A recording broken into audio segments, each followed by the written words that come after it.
All right, so let's discuss some of the easiest things that you can do to help prevent or improve neck stiffness, discomfort, and so on. And this is going to be especially relevant for those of you that work at a desk job or spend a lot of time on a computer, on your phone, and so on. So, one of the things that most people don't know is that whenever you're staring at anything close to your face, so if I'm staring at my hand right now and it's close to my face, that by itself actually increases neck stiffness a little bit, especially if I'm doing it for a long period of time. It's also going to slowly bias my nervous system towards a state of fight or flight. So as I'm staring at something close to my face, I'm kind of down regulating or hitting the brakes on the rest and digest part of my nervous system, and I am increasing or pushing the gas pedal on the fight or flight part of my nervous system, which is also related to muscle tension and so on.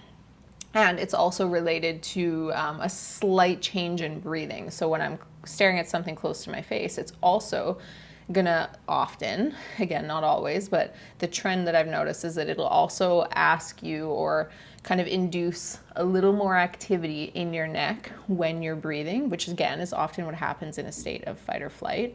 So if you think of somebody in the most extreme sense as having an anxiety attack, when you watch somebody have a panic attack or an anxiety attack and they hyperventilate, they get stuck in this chronic state of like inhalation, right? And we try to get them to exhale because exhalation runs a little bit more parasympathetic, inhalation runs a little bit more sympathetic or fight or flight. And when they do that, you're going to see a lot more neck activity. So whenever our nervous system starts kind of hitting the gas pedal or moving towards a state of sympathetic fight or flight, our neck stiffens up a little bit more. Our general body tension increases, especially in our spine. And then that in conjunction with you also breathing with a little bit more neck activity the entire time that you're doing that, especially if you're doing it for a really long period of time. So I shouldn't necessarily say the entire time, but if you're staring at something close to your face, whether it's up here or down here or up here or way down here, it doesn't matter. If it's staring at a fixed point and that fixed point is fairly close to your eyes, we can start to see some of those changes happening. So when you do that for a long period of time, you get this kind of multi-fold increase in neck tension. So if one of your goals in daily life and in your life right now is to reduce neck tension, stiffness, and so on, what you might then want to consider is, one, just the amount of time that you spend looking at something close to your face. Two, consider it even more if that thing is LED lit, okay? Especially late at night when it's really harsh. That is also gonna kind of increase the gas pedal on your sympathetic nervous system and magnify everything we just talked about. So again, that's where screens can become even more irritating in that regard, if you will. But what you can do to help offset that is be mindful of not only the amount of volume, the amount of time you accumulate in the day doing those things, but to try to actually pump the brakes and take your system back the other way. And since in this context, we're talking specifically about how looking at something close to your face, i.e. your eyes, can influence your body. So your eyes are a quick way to impact your autonomic nervous system. There's other things that do that. Your breathing can do that as well. But speaking specifically to your eyes, the other thing that you can do is try to balance out the amount of time that you spend staring at anything close to your space, or your face, excuse me, especially screens, with trying to look at things far away. So a common rule these days, or at least it's becoming increasingly common, and I'm fully supportive of it, is the 20 minutes, 20 seconds rule. And for me, that's a bare minimum.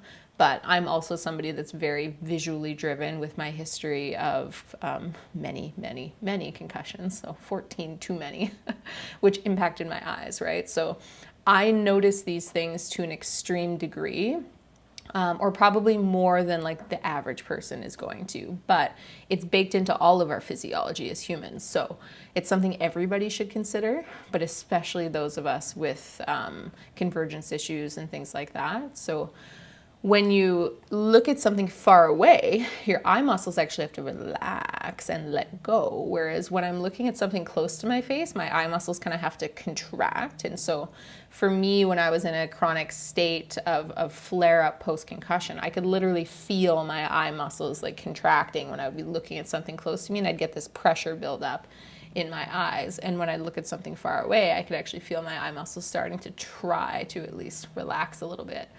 And when I really struggled with it, what I would have to do is instead of going from looking at something close to my face, like my phone or my laptop, to looking out my window, which is behind you guys right now, very strategically, which I'll circle back to, is I'd have to actually treat it almost like, and this is how I think of it, feel free to use it if it's helpful for you, but I would use it like a slow inhale and exhale, which is funny because for many years I'd been saying that I'd just kind of known through, taking postgraduate education courses and so on, that your breathing and your eyes are two fast, non-pharmaceutical ways to influence your nervous system state or your autonomic system, your levels of stress, anxiety, and so on, and just your overall system function. And yet I'd never thought about treating my eyes kind of like a breath. So what I would start doing is, like for me, the breath work was not a really big piece, but the visual thing, my goodness, it was. So a slow inhale would be like this really slow, continuous inhale, really slow, continuous exhale.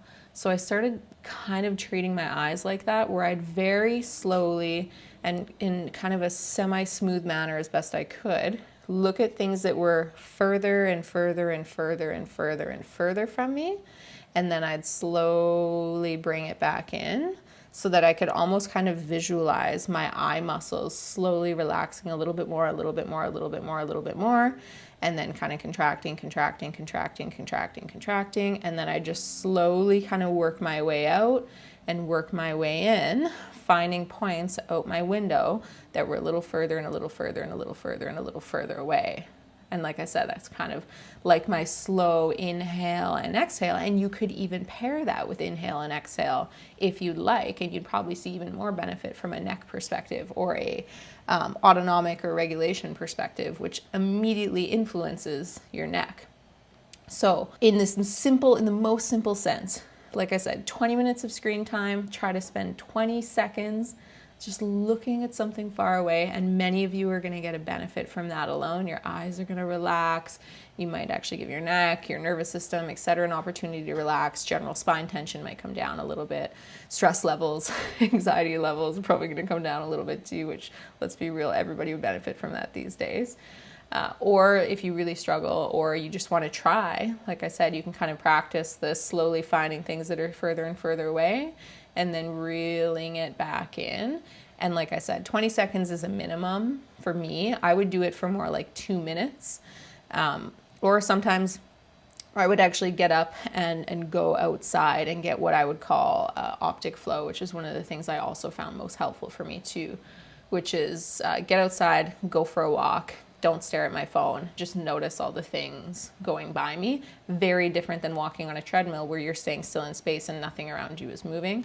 That optic flow I find also really helped my system, my spine, my neck, and everything just kind of relax after or in between long periods of laptop work. So I would do a little bit of laptop work. I might do a little bit of that kind of slowly zooming out, zooming in with my eyes, and then go get a little bit of optic flow and then come back and then hit it again. And I would see way less neck tension at the end of that session than I would if I had not done those things. So that's something for you to play with. It's so easy. Just go look out a window, and if you're stuck in an office inside and you don't have that option, find something as far away from you as you can.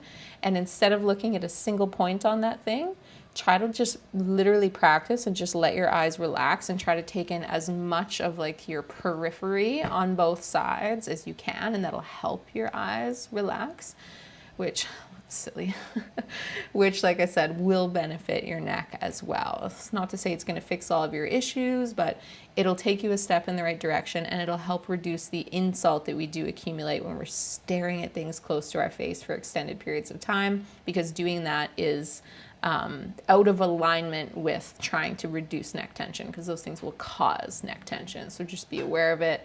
slip these little tools in your toolbox, use them whenever it feels necessary for you. If that was helpful for you and you want access to the rest of these kinds of tips for your neck, you'll find them in Operation Human First under the Joint Navigation GPS section, and then you'll see the daily tips videos, and the rest of the videos on this will be there for you.